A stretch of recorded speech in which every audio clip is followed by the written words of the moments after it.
Your outcomes in life are often a lagging measure of your habits. A lot of the time people talk about, I want to have more money, or I want to lose weight, or I want some kind of result. But the truth is, your bank account is a lagging measure of your financial habits. Your weight is a lagging measure of your eating habits. Your knowledge is a lagging measure of your learning and reading habits.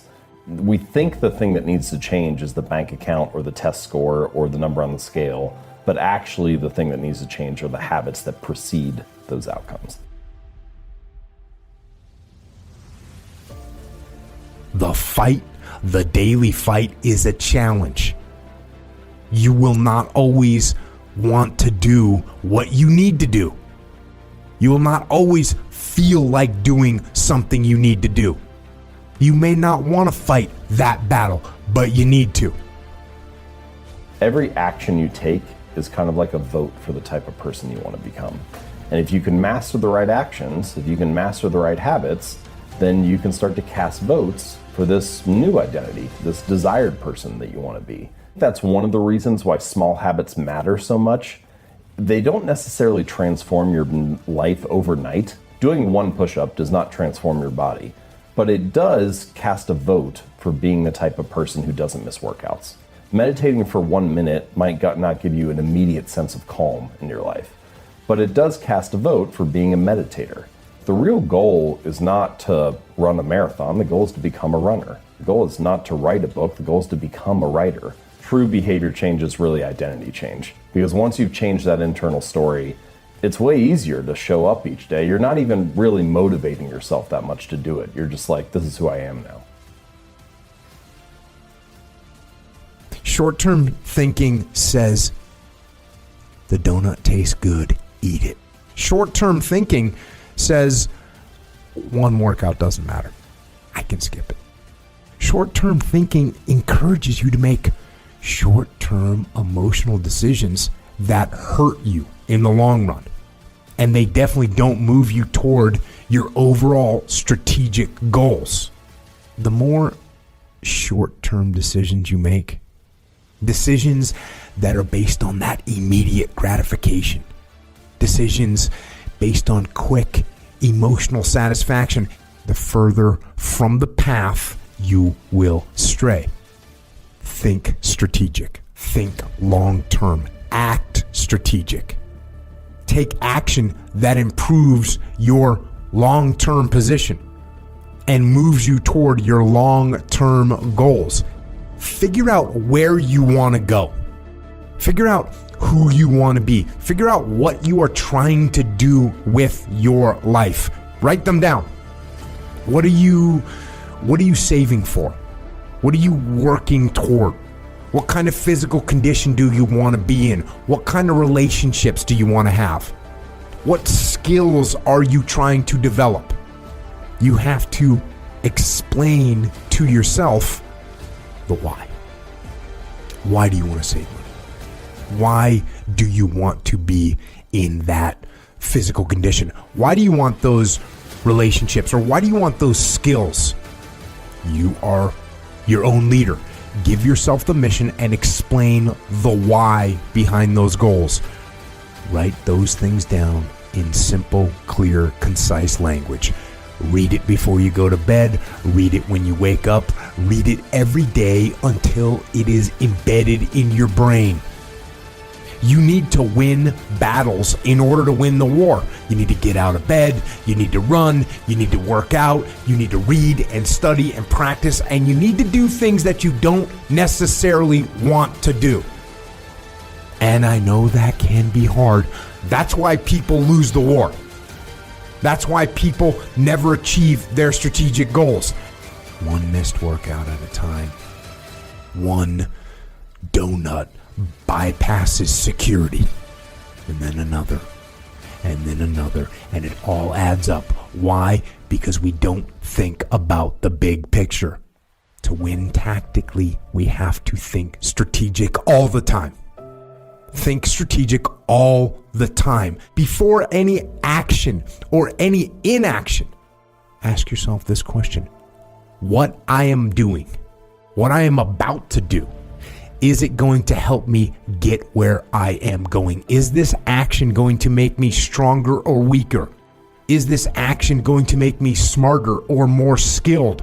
Will this action move me toward the strategic long-term goals I am trying to achieve in my life? Don't rationalize. Don't negotiate. That is where discipline comes from. Discipline is rooted in the truth we tell ourselves, and discipline delivers long-term strategic success. Strategic thought is disciplined thought. Strategic thought allows you to make the right tactical actions to move you forward, to achieve your goals, to be who you want to be and do what you want to do. For 2022 and for life, think strategic. Know why you are doing what you are doing, and then get out there every day and win those small, tactical, short-term battles so you can win the strategic, long-term victory that puts you where you want to be. Get out of your damn bed. Get off your phone. Get out of the soft and addictive comfort zone that weakens you and destroys your goals. And you need to go out there into the world and get after it. Where are you lacking in life? You need to look at your daily routine and start to find that half an hour or an hour that you generally truly have downtime. And I want you to take your phone. I want you to set an alarm for that time. And I want you to put the alarm as, dude, it's time to fucking work out. You do this for a week or two at a time, and it starts to become something that you look forward to, because you're going to notice that every time you accomplish one of these things, the immediate feeling you have after is a feeling of gratitude, a feeling of winning, a feeling of being proud of yourself. And this is how you start to build upon what it is you lack to build a positive habit. These positive habits eventually turn into routines, and before you know it, you're already accomplishing all these things that have seemed impossible to you, and you're doing it seemingly automatically because you started to build a real habit. As this process becomes just the way it is it will actually become who you are, and what happens then is that your life magically, quote unquote, magically transforms with very little effort. The first 2 to 4, 6 weeks, you're going to have days where you have to grit it out. You're going to have days where you get that dirt in your eyes and you feel like quitting. But the point is, if you push through those days, you create a new habitual process that produces a beneficial result for you. You have to realize that the reason you are where you are is because you have a habit that you haven't been able to break. And that habit is quitting. Most people can never get over the habit of quitting, ever. Most marathon runners don't just decide, I'm going to run a marathon and go out and do it. Now, I know a couple of guys who have done that, but that's just not the norm. Running a marathon is the process that is a result of the habit of running. People who start running, they eventually, the first couple weeks, they're like, this sucks. They stick with it, and they eventually start to form a habit that they continue to build upon. And this is the same in every single area of life, whether it be dieting, whether it be working out, whether it be maintaining healthy relationships, whether it be becoming financially successful. Consistency is always the key, and you have to put work into developing, and I mean conscious work, into developing your routine and habits. Because if you don't, it will always be a fight. It will always be a struggle, and that's not what we want to live like. And that starts by being conscious of how we create habits, being conscious of which habits we have, and being conscious of, implementing the habits we have in areas that were great into areas that we struggle. It's necessary for you to foster these habits in multiple areas of your life. That's the big kicker here. You can't just win in one area and then let the other area go. So instead of just having one area that you're good at, start working on all of the areas and start implementing your systems, and watch these positive habits start forming and these skills beginning to cultivate. These things compound, they go together. When you realize you're spending your time in more productive ways, you start to notice when you're slacking off more. Being positive in one aspect of your life pushes you to cultivate those successes in other areas. And the ongoing goal is that you do become so well-rounded and so quote-unquote big that it's literally insulting for you to even consider giving up in any other area. Life is hard, guys. Any path you take that ends up with building yourself up is going to be hard. Quitting is easy. Lying in bed your whole life watching The Walking Dead is easy. But what are you getting out of that? That's not happiness to you. That's not happiness for anybody.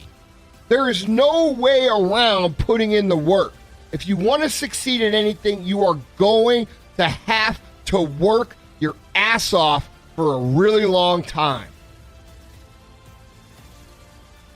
The reason why we go back to old habits is because our goals are too lofty. We're not achieving our goals fast enough. We're very impatient nowadays. We're not proud of ourselves for the small accomplishments. What we need is we need this monstrosity of a thing to happen and say, I did it. Nah, there's a process that you have to go through, and patience is the process. You have to learn, what do you want in your life? We have so much influence coming at us that we are so lost. We don't know what we want to do because we don't spend enough time with ourselves. And it's okay to sit in a room by yourself in a chair and just think about you, where I want to be, where do I see myself tomorrow, the next year from that. And it takes a lot of self-discipline.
to stay with you forever so that I can see you, love you, and care for you. I feel magical when you are around me. I feel that there is a connection of the heart and soul. Your love gives me a fire that I can internally feel. But if they ask, you are the light of my life. My love will never change.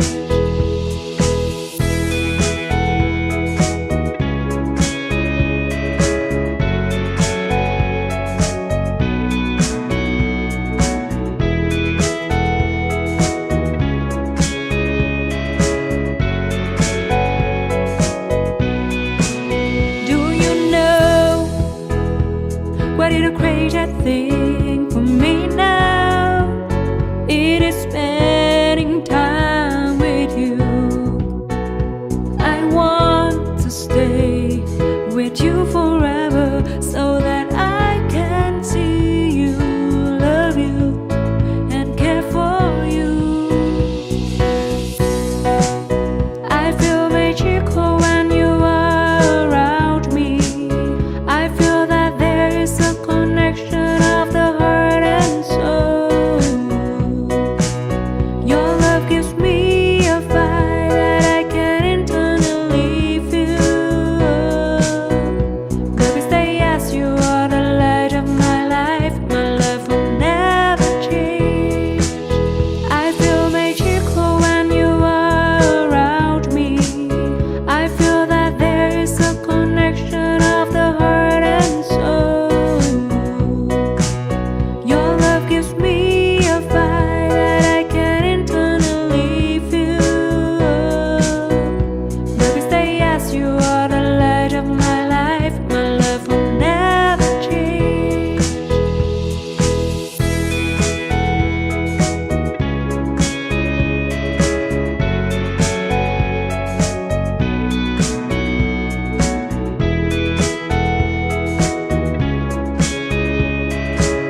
have seen love before, but I never felt that great before. I can say proudly that I love you and your love is great.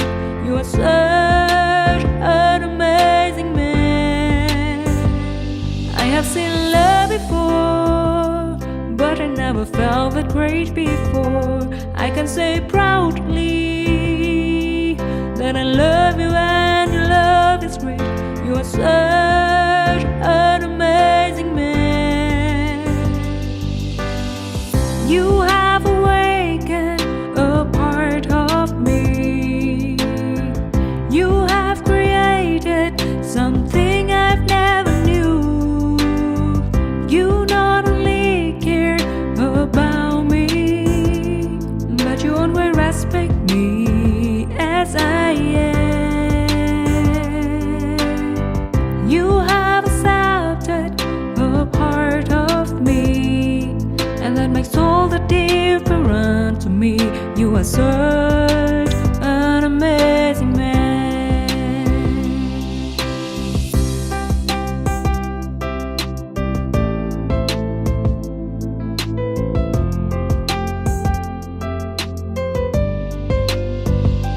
I have seen love before, but I never felt that great before. I can say proudly that I love you and your love is great. You are such an amazing man. I have seen love before, but I never felt that great before. I can say proudly that I love you and your love is great. You are such an amazing man. You have awakened a part of me. You have created something I've never knew. You not only care about me, but you always respect me as I am. You have accepted a part of me, and that makes all the difference to me. You are such an amazing man. You have awakened a part of me. You have created something I've never knew. You not only care about me, but you always respect me as I am. You have accepted a part of me, and that makes all the difference to me. You are such an amazing man.